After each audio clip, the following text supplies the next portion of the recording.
que, imitando as virtudes da Sagrada Família, a nossa família possa experimentar a alegria verdadeira.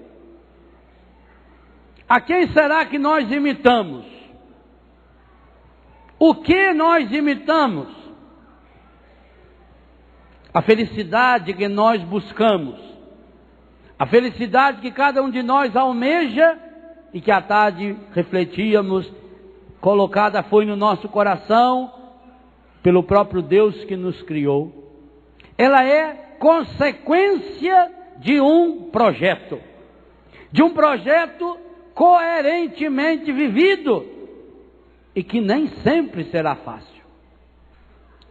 Se a igreja reza isso hoje, que a nossa família, imitando as virtudes da Sagrada Família, possa experimentar a verdadeira alegria, então nós precisamos perguntar para a palavra de Deus que ouvimos nessa tarde: que virtudes são essas que hoje a palavra nos apresenta de modo especial, virtudes vividas pela Sagrada Família, para que nós possamos imitar. E a palavra virtude é exatamente o contrário de vício. E nós ouvimos hoje de manhã Padre Jonas dizendo: ninguém se torna santo ou pecador de improviso, de uma hora para outra. Santidade não se improvisa. Virtudes também não se improvisam. Se hoje nossas famílias estão colhendo frutos estragados daquilo que é o contrário da virtude, e o que é o contrário da virtude é o vício, é o pecado, é porque nós estamos imitando os vícios das famílias que não são sagradas. Celebrar a Sagrada Família só tem sentido na igreja para comunicar ao mundo que a igreja acredita, porque fiel à palavra, de que a família é sagrada. Não só Sagrada Família, a sua tem que ser, a minha tem que ser. Sagrado significa: esse território tem dono, esse território está demarcado, e aqui dentro não pode entrar aquilo que não pertence a Deus. E essa é a grande missão dos pais. As 4 leituras que nós ouvimos nessa missa nos mostram. A primeira e a segunda leitura, o Eclesiástico 3 e o Salmo 127, numa visão muito bela, muito esmiuçada, muito profunda, o que a Bíblia entende sobre a família. E diz com todas as letras: a família é sagrada, é um lugar onde Deus escolheu para derramar a sua bênção, e nós vamos colher aquilo que nós plantamos. Se você ler o texto todo do capítulo 3 do Eclesiástico, diz que uma das condições para que Deus possa atender nossa oração é o amor e o respeito na família. É aquilo que está no Deuteronômio como lei, e que São Paulo, no capítulo 6 de Efésios, versículos 2, 3 e 4, retoma dizendo: o primeiro mandamento acompanhado de uma promessa é: honra teu pai e tua mãe, para que sejas feliz e tenhas vida longa sobre a terra. Seria o resumo da primeira leitura. A segunda leitura diz que essa felicidade, ela depende de 2 coisas. Primeiro, depende de uma experiência do sagrado, se temes o Senhor. Mas depende também da prática da virtude, do cultivo das virtudes, se andas em seus caminhos, se trilhas em seus caminhos. Trilhar significa isso, aquilo que o Padre Jonas escreveu na apresentação do meu livro, A Trilha da Cura. A trilha é um caminho que já está pronto, agora eu preciso fazer essa caminhada. Hoje o que a igreja pede, que olhando a trilha seguida da Sagrada Família, e é fantástico porque o Evangelho nos dá essa dimensão de trilha. O Evangelho de Lucas, no Evangelho de Lucas, Jesus está sempre a caminho. E aqui nós temos já uma prefiguração daquilo que vai acontecer também em Jerusalém na Páscoa, quando também Maria ficará 3 dias longe do seu filho Jesus. E é por isso que São Lucas vai colocar só a boca de Maria. São José aqui não vai falar absolutamente nada. Vai estar junto o tempo todo, vai estar do lado, vai estar falando pela boca de Maria. Nós temos uma trilha segura, uma trilha firme. Essa trilha, a terceira leitura, Colossenses capítulo 3, é de uma praticidade que impressiona. Cada versículo desse capítulo 3, que começou lá no 1 dizendo, ressuscitados com Cristo, buscai as coisas do alto. E a partir desse enfoque, vai até o versículo 11, mostrando a nossa necessidade, aquilo que o Ricardo falava no final da pregação hoje à tarde, de nos conformarmos com o Cristo, que é nele que nós vamos experimentando uma restauração contínua. O homem novo que se restaura continuamente à imagem daquele que o criou no Cristo. A partir dessa premissa maravilhosa, São Paulo vai nos dando hoje certezas absolutas, que cada versículo desse dá um acampamento. Nós precisamos saber que nós somos eleitos de Deus, santos, queridos, e por isso revestir-nos de entranhada, lá nas entranhas, lá no mais íntimo do nosso ser, misericórdia, doçura, bondade, paciência, temperança, praticando entre nós o perdão, mas que isso é impossível se não nos alimentarmos com a palavra, que a palavra de Cristo habite com toda a plenitude do seu coração, que o que triunfe no seu coração seja a paz de Cristo, para a qual nós fomos chamados, e isso tem que nos levar-nos à alegria que a igreja nos pede, e que nos pede no dia de hoje. Por isso cantai a Deus salmos, hinos, cânticos espirituais. Mas esse caminho de felicidade passa pela família, passa pelo concreto. E aí Paulo olha para o marido, para a mulher, na sua missão cristã, de submissão e de amor, no modelo que é Jesus, para os filhos que precisam respeitar e honrar os seus pais, e termina dizendo aos pais que eles não irritem os filhos, para que os filhos não desanimem. Olha, meus irmãos, que trilha espetacular. Mas eu repito, sem uma experiência de Jesus, não conseguiremos fazê-la. Por quê? Porque o Evangelho nos mostra de modo muito concreto. As coisas de Deus vão crescendo em nós. Virtude é algo que vai crescendo. Ninguém de nós leva um choque e torna-se a pessoa mais virtuosa da face da terra. Ninguém. Não existe essa renovação mágica.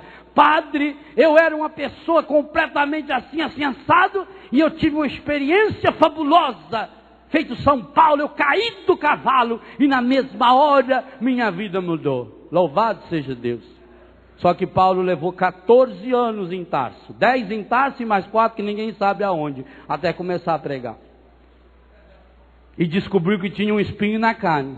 E descobriu que teve que fazer uma experiência profunda de deixar a cruz de Cristo viver nele e ele com ela. E descobriu que ele não fazia o bem que ele queria, que ele fazia o mal que ele não queria. Essa queda tem que ser violenta. A virtude tem que ser cultivada, igualzinho a gente cultiva um vício. Do mesmo jeito que ninguém se torna viciado de uma hora para outra, ninguém. O sujeito que nunca bebeu nenhuma bebida alcoólica, ele vai numa festa, lá eles dão bebida para ele, ele fica trêbado, mas não fica viciado. É capaz até de ficar com nojo da bebida. Ele vai ficar viciado como? Cada dia tomando um golinho, um golinho, um golinho, um golinho. Toma só o final de semana. Ele começa assim, eu tomo só final de semana. Depois o segundo passo, eu tomo todo final de semana. Terceiro passo, eu tomo o final de semana todo. Quarto passo, eu tomo a semana inteira. Quinto e último, eu já estou tomado por aquilo. Então é um processo, você vai caminhando no vício, você vai caminhando nos erros, assim na virtude.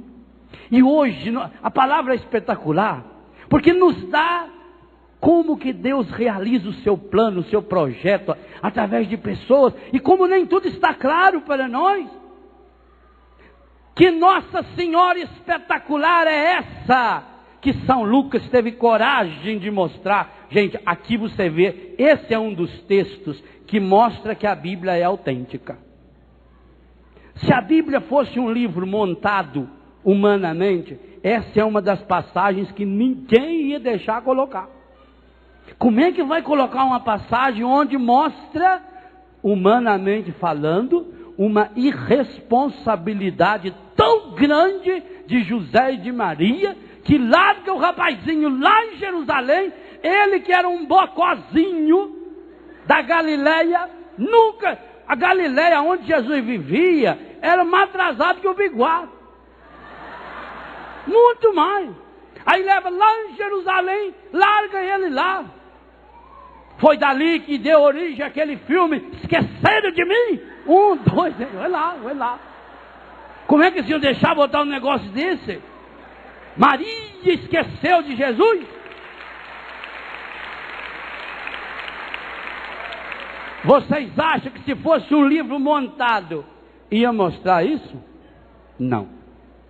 Segunda coisa, iria mostrar dúvida no coração de Maria? Se o objetivo de Lucas, e Lucas, segundo a tradição, foi o primeiro artista que pintou Nossa Senhora, as imagens primitivas de Maria, da qual nós temos a mais próxima, seria Nossa Senhora do Perpétuo Socorro, segundo a tradição, foi pintada por São Lucas.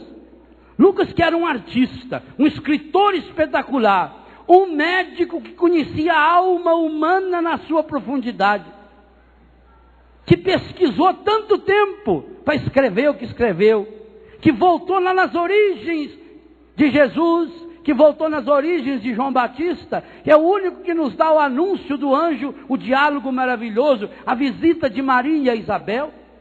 Ele iria colocar uma Maria, primeiro lugar, que abandona o filho. Segundo lugar, que não sabe, pois Jesus vira para ela, só não sabe que eu tenho que cumprir a vontade do meu Pai. Olha que texto maravilhoso para alguns dos nossos irmãos separados, muito mais separados do que irmãos, afirmarem que Maria não é a mãe de Deus. Como é que pode uma mulher responsável dessa, que larga o seu filho? Ah, se a Bíblia fosse montada, ninguém ia bolar isso. Isso seria um capítulo. Tira, não põe isso aí, não põe não. Fala que ouviu falar, que houve lá uma vez, isso aí é irrelevante. Só a verdade liberta. É para mostrar para nós que Maria, escolhida para ser mãe de Deus, escolheu ser discípula do seu filho. Que coisa espetacular. Pensa nessa frase que eu estou falando. Isso é o cerne do que nos ensina o catecismo da Igreja Católica. São João vai fazer a mesma coisa. Maria foi convidada para uma festa, ela é a protagonista. Aqui também. Seus pais iam todos os anos, está falando é dos pais. Jesus só entra depois, quando fez 12 anos, aí também de costume foi. Igualzinho São João nos conta no capítulo 2. Maria estava numa festa lá em Caná. Ela é a convidada. E ela está lá atenta às necessidades. Quando percebe que falta vinho, ela vai até Jesus. É o mesmo sentido. Aquela que foi escolhida para ser a mãe do Filho de Deus, escolheu ser discípula do seu filho. Maria, mãe de Jesus, é a primeira discípula de Jesus, é a primeira seguidora. Por isso que nós podemos seguir o caminho de Maria. Quem segue na trilha de Maria não tem outro jeito, vai dar de encontro direto e imediato com Jesus. Ela é discípula, ela é seguidora de Jesus. Por isso que lá em Caná ela vai dizer: fazei tudo o que ele vos disser. Mas essa Maria agora, que discípula, que vai atrás de Jesus, que descobre, primeiro, que coisa maravilhosa é a confiança que Maria e José têm. Leiam a mesma cena agora pelo lado da confiança. Um pai e uma mãe que educa o seu filho, que coloca valores, que cultiva virtudes no coração do seu filho, não fica desesperado o tempo todo trazendo ele numa cordinha, preso, ou evitando que ele faça amizade com fulano, ciclano e beltrano. Eles confiavam em Jesus. Eles não ficavam pensando bobagem na cabeça. O mundo ensina as mães, principalmente, só pensar o que não presta. Se o filho não chega, o que ela fica pensando? Ele deve ter parado aí num grupo de jovens, está rezando na igreja, na vigília. Minha Nossa Senhora, o que será que aconteceu? Será que foi em algum acidente? Liga para o hospital, na delegacia. Eu já falei para todo lado. Maria e José confiavam em Jesus. Ele devia estar na caravana, com os moleques. O moleque vai correndo na frente, brincando. Maria e José tinham que vir ajudando aquela veiarada que vem mais devagar, e ele muito caridoso. Não é? Pessoa que vive na caridade. Vai ver que foi na frente. Olha, está combinado, hein? Nós vamos nos encontrar lá na encruzilhada tal. Pronto. Quando chegou lá de tarde, como diz o mineiro, cadê? O francês fala, cadê? Onde está Lô? Descobriu que ele não estava. E aí o que fizeram? Voltaram para buscar. A aflição tomou conta do coração, claro. Sabiam que Jesus era um menino que estava aprendendo. Eles tinham responsabilidade sobre Jesus. Sabia que Jesus era um menino que vivia num mundo rural, simples, pequenininho. E que Jerusalém já era uma grande cidade. Mas que coisa interessante. Quando chegaram em Jerusalém, 3 dias depois, onde eles foram procurar Jesus? Na delegacia? O que levou-os a procurar Jesus no templo? Quem ensina onde o seu filho ir, sabe aonde ele está. Ensina. Eles vão direto encontrá-lo. Não vão encontrar Jesus quem não buscar no templo. O pai e a mãe que não ensinar o filho a ir ao templo não vai encontrar com ele. E chegou lá, ele era um menino de 12 anos, que estava dando aula para os doutores, mas que logo em seguida desce e continua aprendendo com Maria e com José. Se você ler com muita honestidade esse evangelho de hoje, significa o seguinte: aquilo que Jesus estava ensinando para os doutores, ele aprendeu com o pai e com a mãe. Não é isso que diz o evangelho? Desceu com eles, lhes era submisso. Eu estou sobre você, você está sobre mim. E por isso ele crescia em idade, sabedoria e graça. Físico, psíquico e espiritual. É o crescimento integral da pessoa. Meus irmãos e minhas irmãs, se a igreja hoje nos convida a imitarmos as virtudes da Sagrada Família, e as virtudes que nós temos que imitar hoje, é essa busca contínua, é ir até onde for possível para encontrar com Jesus, é saber que como pais, precisa educar o seu filho, e essa é a grande responsabilidade dos pais, e que como filhos, não interessa se você é o filho de Deus, como diz o evangelho, que tem uma missão muito bem definida, mas enquanto está menino, tem que obedecer o pai e a mãe, a virtude da obediência, do aprendizado, da família que se junta para resolver um problema. O que nós vemos hoje, mundo afora, hoje estamos colhendo os frutos de uma família educada pelo encardido. Por isso, de uma família encardida, que não questiona onde estão os problemas, que faz uma análise superficial das coisas, conforme os meios de comunicação apresentam, que não vamos à raiz do problema. Vou pegar um exemplo. Azar de quem pensar diferente. Não tenho muita preocupação com isso. Ainda mais que hoje eu estou com as costas largas. Tem Padre Zé Augusto aqui atrás, estou sossegado. Hoje eu estou tranquilo. Qualquer coisa, foi os dois que falaram. Nós dividimos. Vocês viram passeata um mês ou dois atrás? Eu assisti até em Portugal isso. Passeata de gente importante, de artistas. Porque uma menina de 16 anos tinha sido barbaramente assassinada por um bando de safados sem vergonha, ordinários e marginais. Entre eles um de menor, que não podia nem dizer o nome. Vocês viram Hebe Camargo, que saiu em todos os jornais, dizendo que queria entrevistar o rapazinho, o que matou a menina, mas que ia levar junto um revólver para assassinar o rapazinho. Falou isso em público e eu li. Vocês viram homens importantes de muitas religiões, que se dizem seguidores de Jesus, pedindo a pena de morte para esse moleque. Por quê?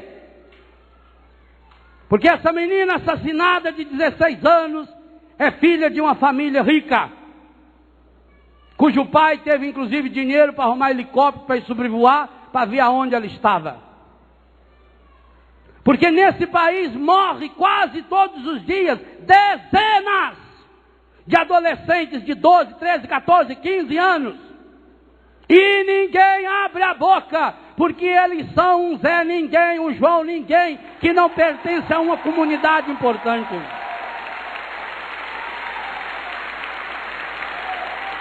Pior, a mesma senhora Hebe Camargo, que disse que mataria, e eu acho que ela tem coragem de matar mesmo, porque uma vez ela deu uma entrevista numa revista dizendo que não sabia quantos filhos ela tinha matado dentro da própria barriga. Esses são os formadores que levam as famílias hoje a imitar o demônio. Mas aonde está a responsabilidade?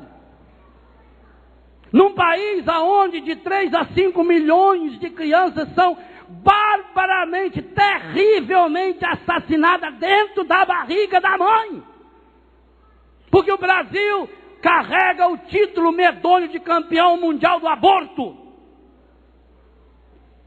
Por que não se vê essas passeatas?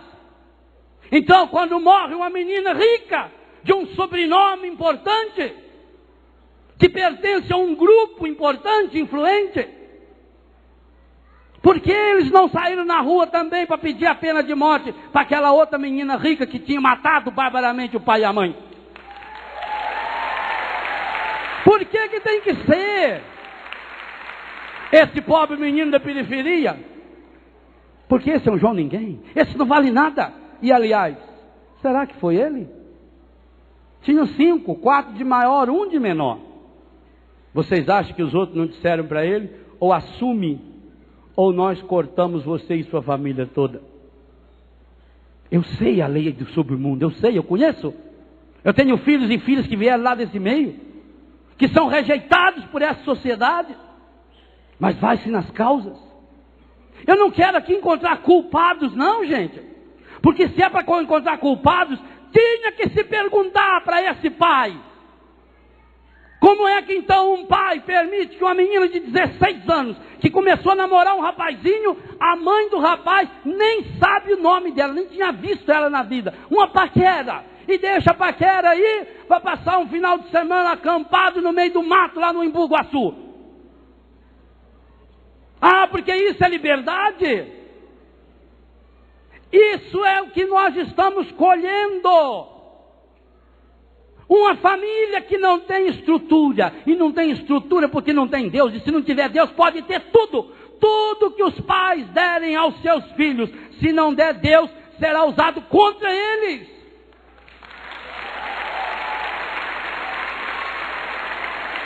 Em Brasília, esse ano que está acabando, acharam também 2 meninas de 15 para 16 anos assassinadas.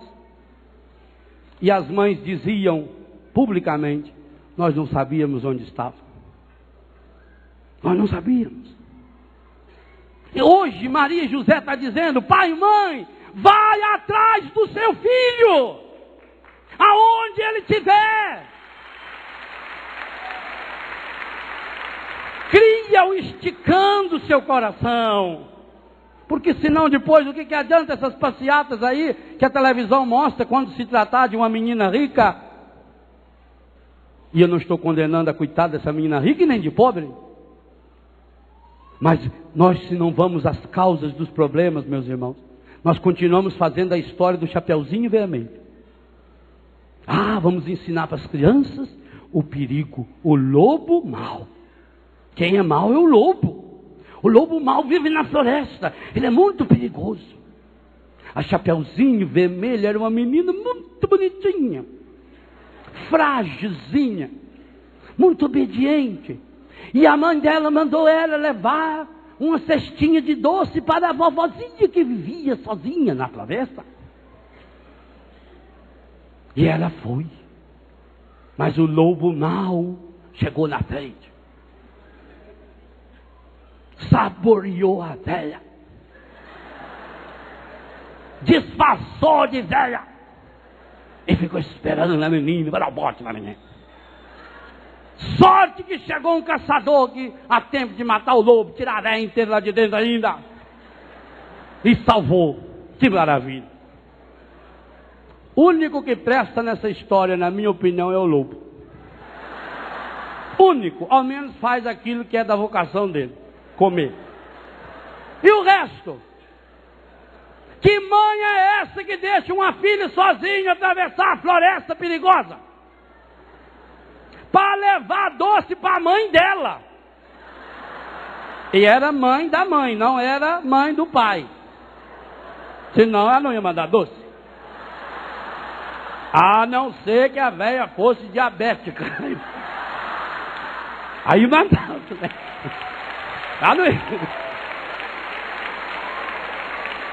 Ela não ia mandar doce para a sogra. Só se fosse diabética. Não, trouxe para a senhora.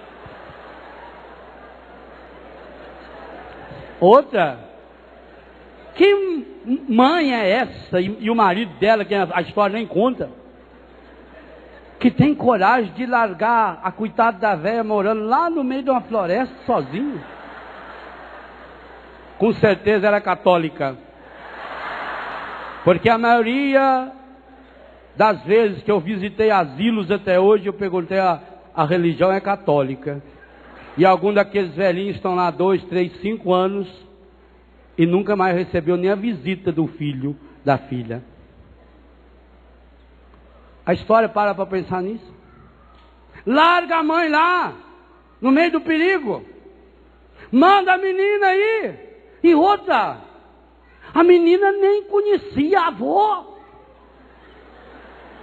Ou a velha era medonha de velha. A menina nunca tinha sentado no colo da velha, porque não ia sentir aquele bafo.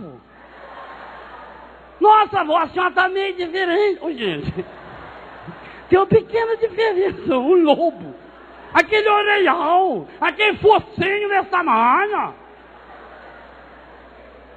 A senhora parece que mudou, vovó. Talvez seja até por isso que deixaram essa velha morando lá. Que é mulher feia, não pode ser outra coisa. Então nós pensamos, onde está a família? Onde está o amor aos idosos? E a primeira leitura dizia isso. Mesmo se estiver birutando, é seu pai e sua mãe. Mesmo se estiver caducando. A velha está lá. Nem sei quem é. Aparece um caçador, também não sabe quem é. Porque o pai estava onde? Se a mãe tivesse ido junto, talvez não tivesse acontecido o problema.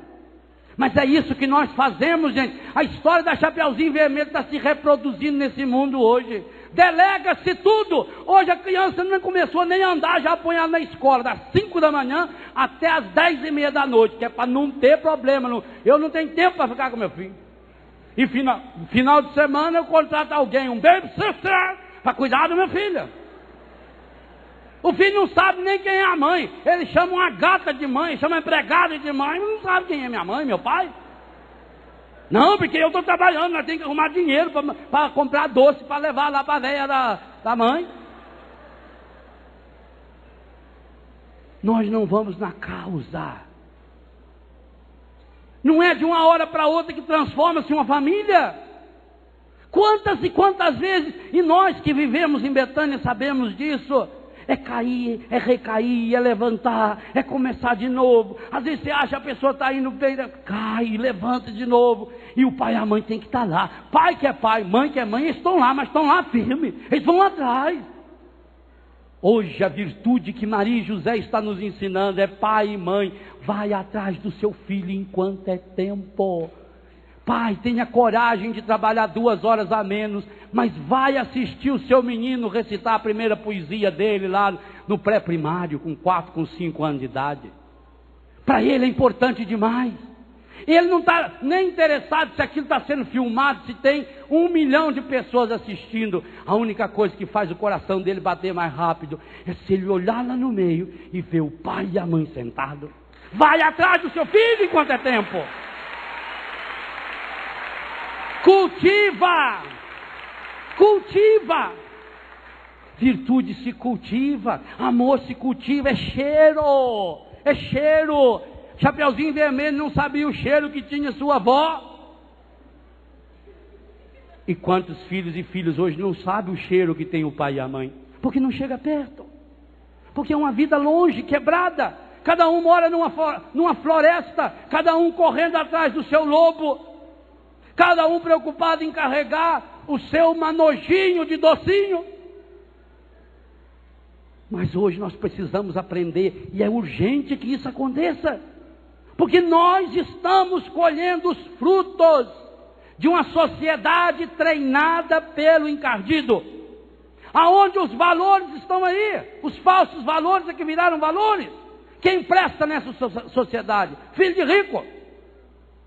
Se é gente rica, se é gente importante, se é gente famosa, não, aí sim, aí vira um crime hediondo. E esses pobres coitados que vivem na minha e na sua casa, o que nós estamos fazendo por eles? Onassis dizia na beira do barco que trazia o corpo da filha ou filho, filha única, daria tudo para ter, não, filho, o meu filho de volta. Dinheiro nenhum do mundo compra a vida, o carinho, o amor, a ternura de um pai, de uma mãe, de um filho. Um abraço, não tem esse dinheiro. Nós estamos numa luta contra o demônio. E quantas vezes já falei, Padre Zé Augusto, Padre Jonas e tantos já falamos, que um dos alvos prediletos dele é de fato a família. O lobo quer a família. Mas ele não está lá esperando a vovozinha só por causa da vovozinha, ele quer a Chapeuzinho Vermelho. Ele quer o seu filhinho e a sua filhinha. Aquilo que os pais fazem pelos seus pais, os filhos farão por eles. Não tem aquela história do couro de boi? Que o pai tinha que mandar o pai dele embora. A nora falou, não, manda seu pai embora, senão eu vou. Aí o pai foi lá, arrumou um couro de boi e deu para o pai dele ir embora. Aí o pai dele está indo embora, o menininho foi correndo, pediu a metade do couro de boi e trouxe para casa. E o pai falou, mas por que você pediu a metade do seu avô? Porque um dia eu também vou me casar. E quando o senhor tiver que ir embora, eu vou dar essa metade de couro para o senhor levar. É assim que aprende. Ah, eu não sei por que isso aconteceu em minha vida. Oh, meus irmãos, não se trata de condenar esse pobre coitado desse pai que na hora de desespero falou as bobagens que falou. Nós precisamos evangelizá-los também. Nós precisamos fazer com que o evangelho chegue ao coração desse povo. Principalmente que o evangelho chegue ao coração dos formadores de opinião. Mas nós não podemos mais cruzar nossos braços e que dando uma boa casa, uma boa escola, isso, aquilo, para meus filhos, para minhas filhas, meus não, porque hoje até já o plural já é muito, é meu filho, é minha filha quando muito.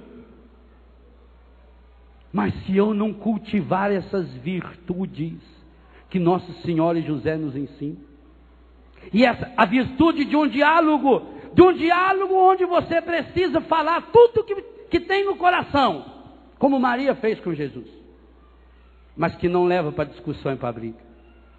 Quando Jesus justificando a sua atitude.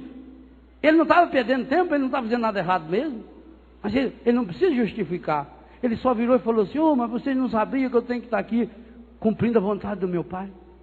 Nossa Senhora não pôs a mão na cintura e falou: eu estou sabendo sim, mas por enquanto você ainda está sob os auspícios nossos. Não falou nada. Ela guardou aquilo no coração. E Jesus também não brigou, não tentou se defender, não se justificou. Ele falou e desceu e foi obediente. É espetacular, gente, aquilo que Lucas, como médico, coloca nesse texto. A sinceridade de falar, ela só pode existir ao lado da humildade de saber ouvir. Maria foi sincera e falou para Jesus aquilo que ela sentia. Ela falou em nome do Pai. Ela e José, os dois ficaram angustiados. É uma das dores das 7 dores de Nossa Senhora é essa. Ela falou para Jesus. Ela não escondeu para ele. Jesus também falou exatamente o que pensava e o que sentia. Logo em seguida, Maria faz silêncio. Não há diálogo sem silêncio. Não adianta só falar, se eu não escuto. O que será que meu filho está me dizendo quando ele não diz nada? Maria hoje está nos ensinando a virtude do diálogo na família. É falar tudo aquilo que você sente e pensa.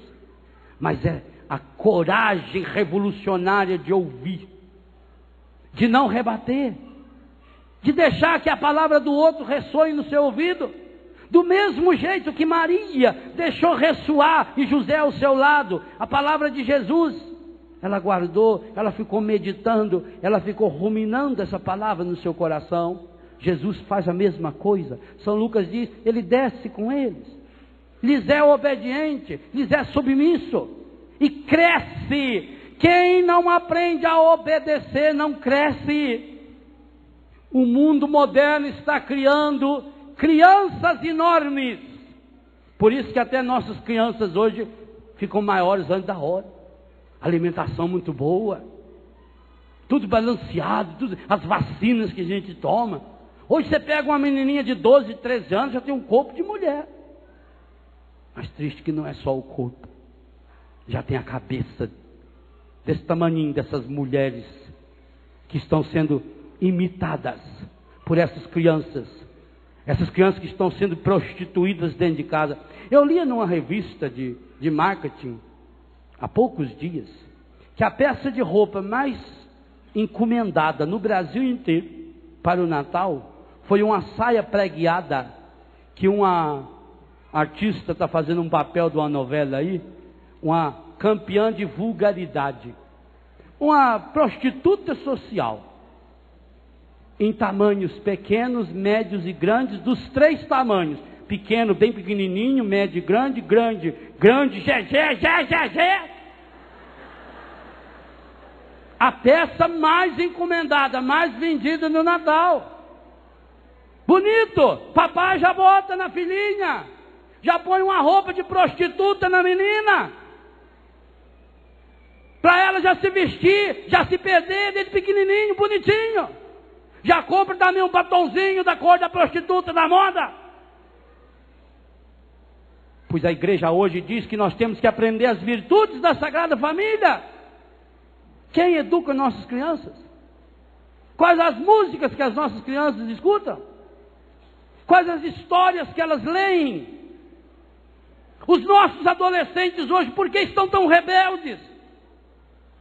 Porque cria-se num clima onde não tem o respeito. E respeito é consequência de amor. Não é a ordem pela ordem. Gente, se a ordem, a firmeza da ordem resolvesse alguma coisa, a China seria a maior potência do mundo, a ditadura militar teria transformado a América Latina num oásis, Cuba seria uma ilha que tinha voo direto para tudo quanto é lugar do mundo, porque o mundo inteiro queria ir morar lá e não o contrário. A verdadeira ordem, ela é fruto do amor. A verdadeira submissão, a imagem que o Padre Jonas usou hoje de manhã é espetacular, plasticamente perfeita. Quando ele falava da Torre de Pisa e dizia que o marido e a mulher só consegue ser forte na medida em que um se apoiar no outro. Que coisa espetacular. Não é o encontro de duas fraquezas. Se tiver a coragem de ser como a Sagrada Família. Maria se apoia em José. José se apoia em Maria. E ambos se apoiam em Jesus. E olha que essa imagem é espetacular.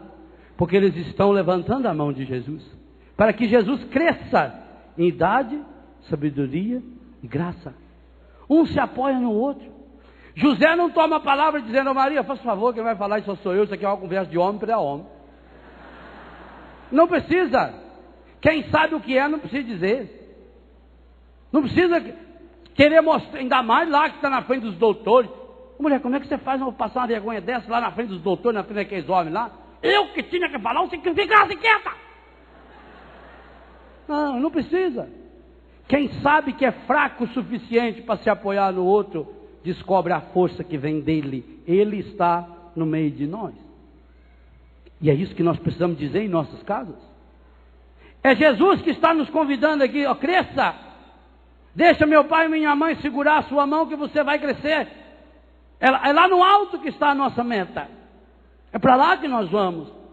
Então não tenha medo de se apoiar. Hoje em dia pregaram a libertação da mulher, o feminismo. A mulher tem que ser igual ao homem. Não, pelo amor de Deus, naquilo que o homem tem que não presta, nunca seja igual. Ser igual ao homem, então, queimaram o sutiã em praças públicas. Largaram de raspar o sovaco.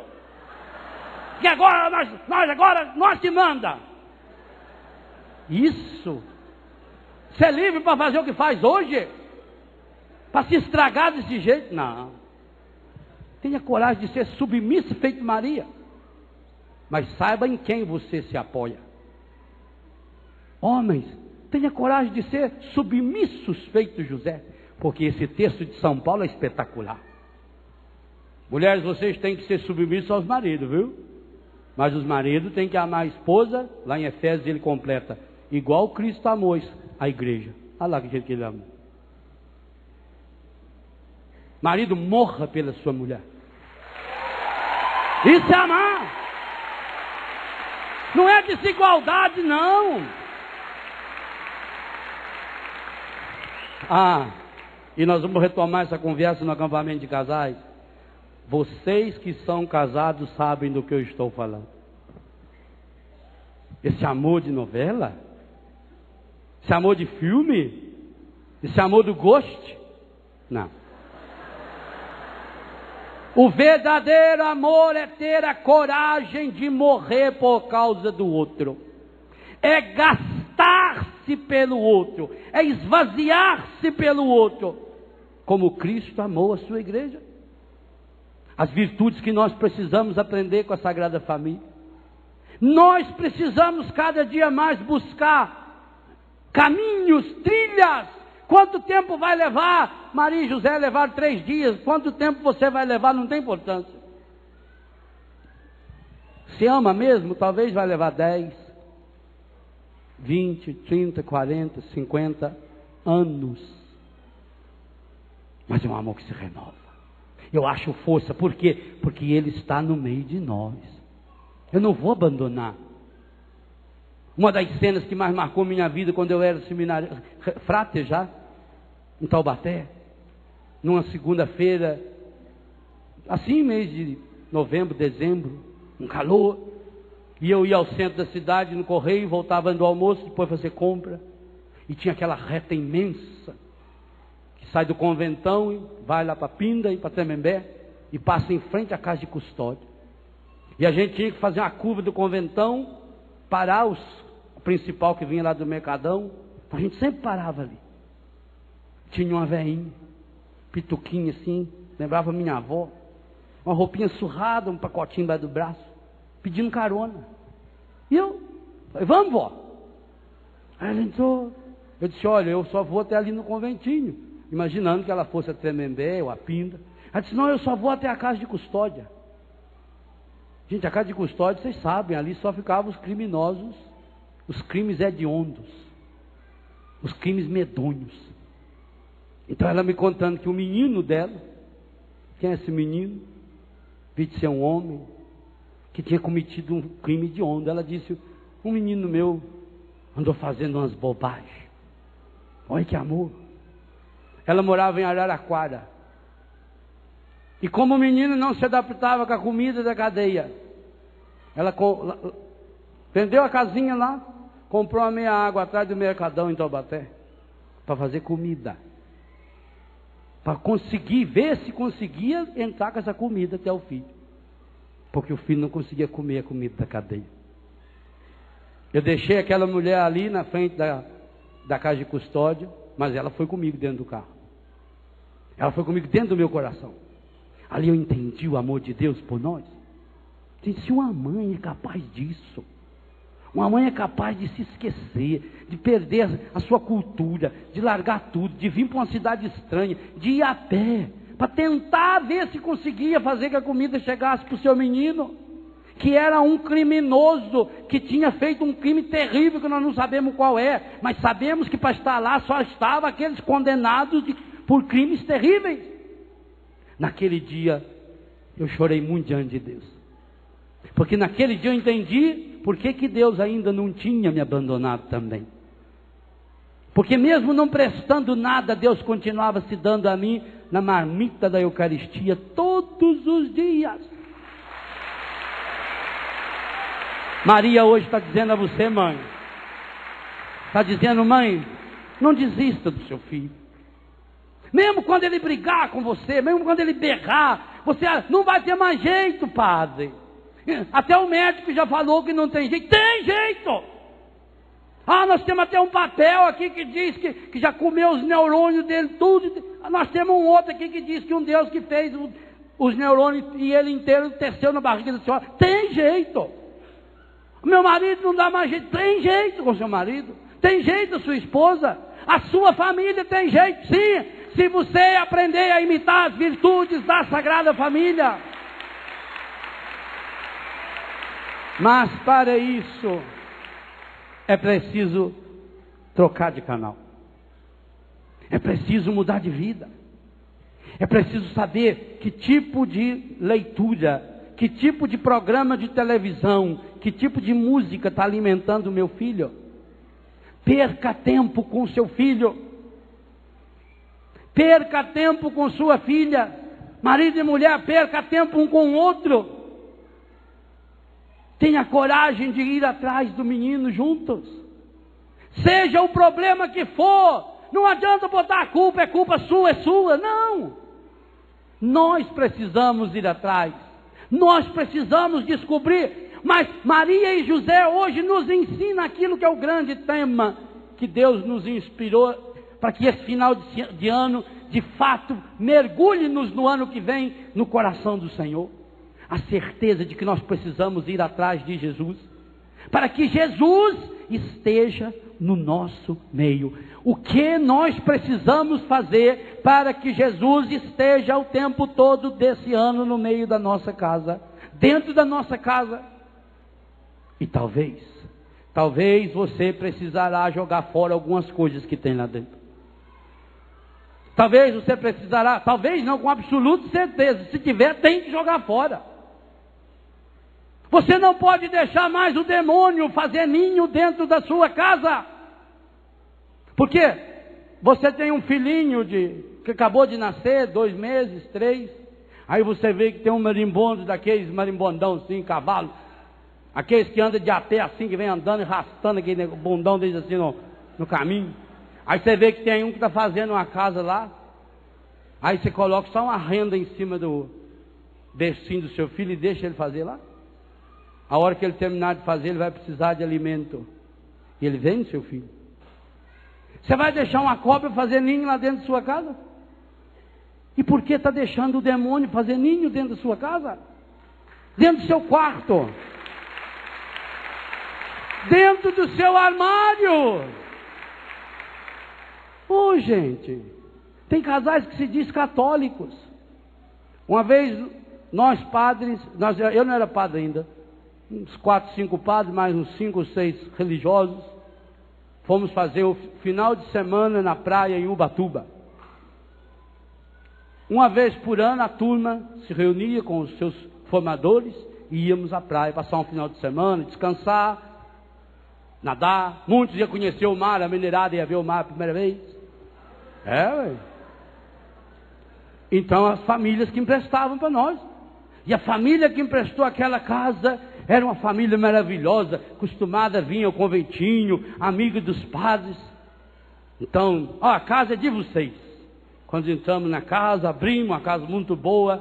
No meio da sala tinha uma cesta desse tamanho, cheia de revista Playboy.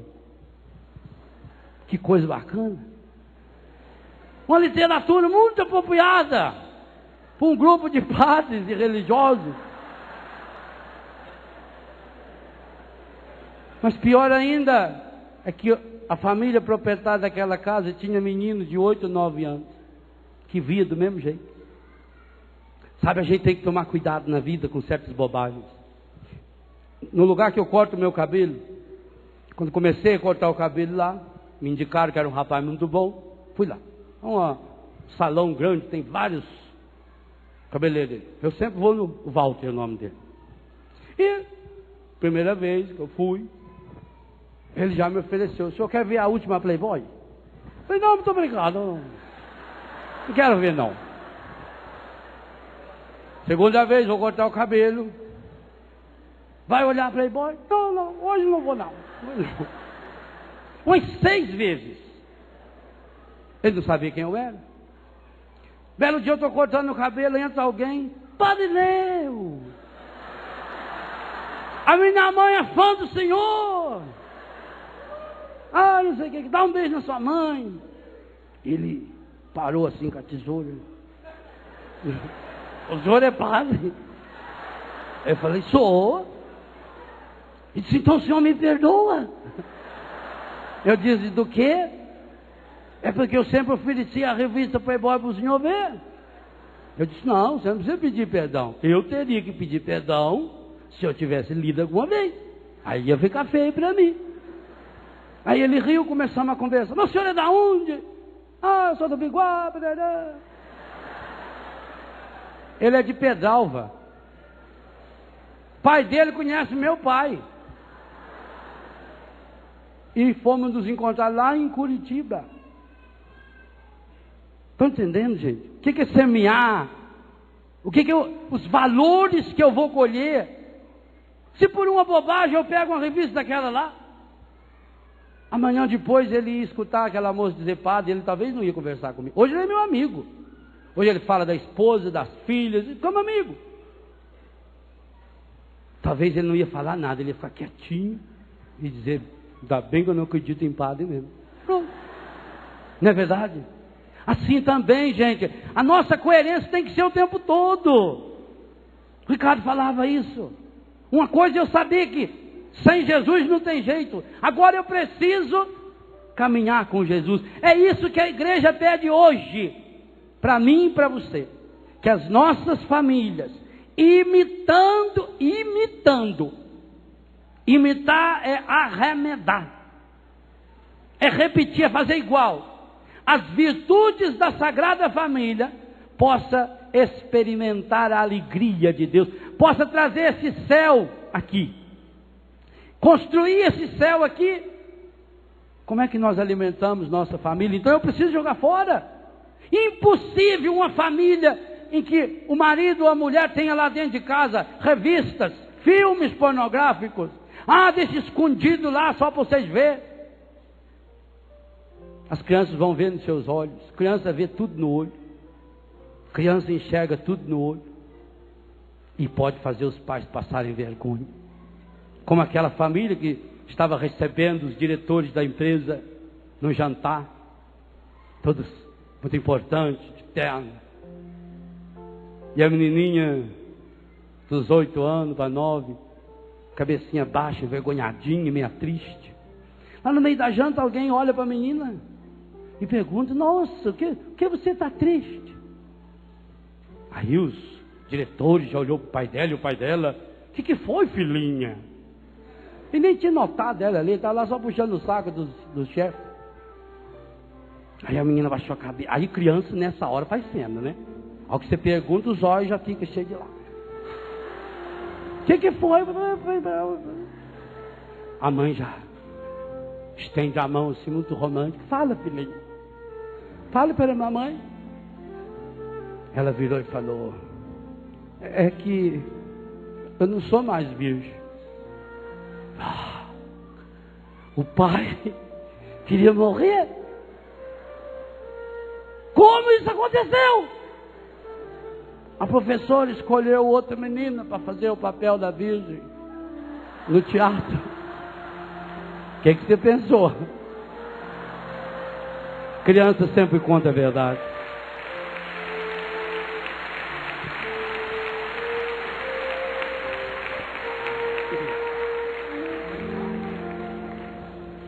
Das muitas coisas do meu tempo de criança, guardo vivo na lembrança o aconchego do meu lar. No fim da tarde, quando tudo se aquietava, a família se ajuntava lá no alpendre a conversar.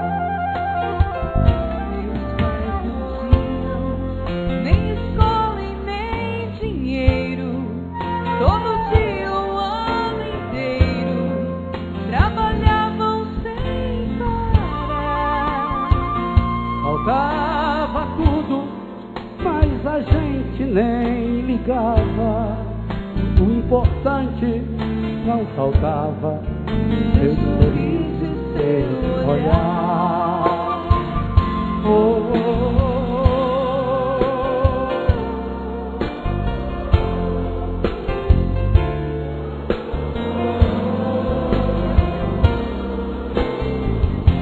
Forte.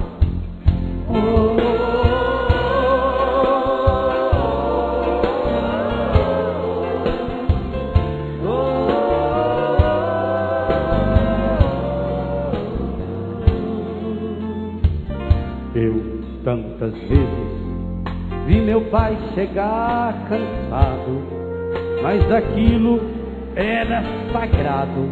Um por um ele afagava e perguntava: quem fizer estripulia? A mamãe nos defendia, tudo aos poucos se ajeitava.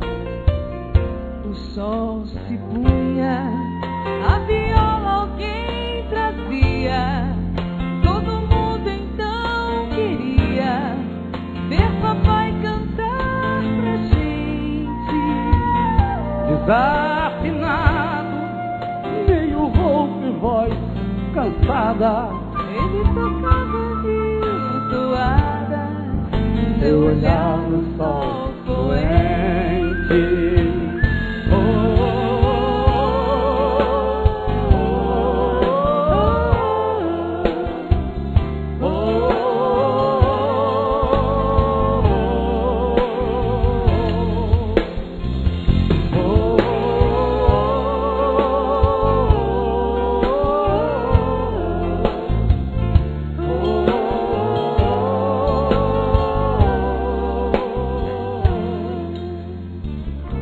Correu o tempo, hoje eu vejo a maravilha de se ter uma família, quando tantos não a têm.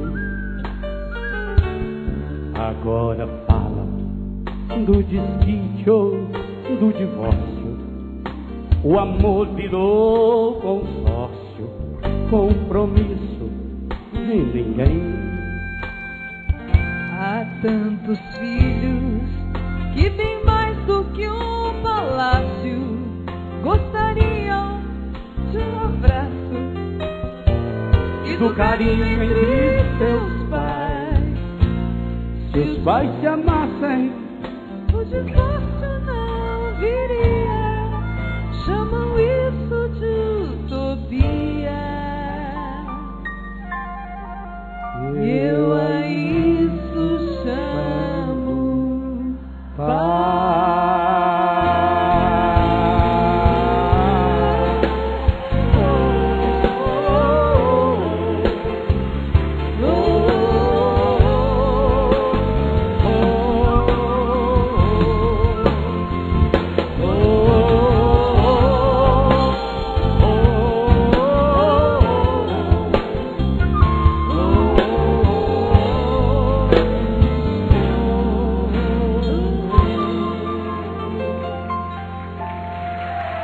Pai e mãe,